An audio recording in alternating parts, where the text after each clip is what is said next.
টাটানগর থেকে ধানবাদ যাওয়ার সবথেকে সহজ রাস্তা ম্যাঙ্গো বাস স্ট্যান্ড থেকে বাস ধরে আপনাদের যেতে হবে ধানবাদ, যেটা পুরুলিয়া হয়ে ধানবাদে পৌঁছায়।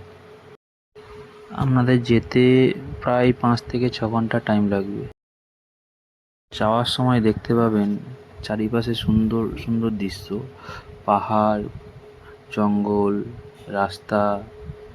বাস ছাড়বার পরে মিনিমাম 15 মিনিট দাঁড়ায় পুরুলিয়া স্কুলের সামনে।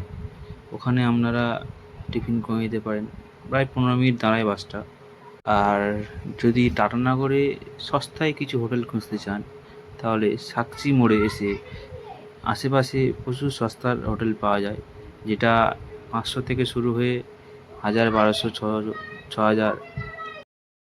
আর যদি মনে করেন ধানবাদে স্টে করবেন, তো ধানবাদের সিটি সেন্টারের কাছে সস্তায় হোটেল পাওয়া যায়। ওখানে 500 থেকে শুরু করে মিনিমাম 1000, 1200 ভালো রুম পাওয়া যায় নর্মালের মধ্যে।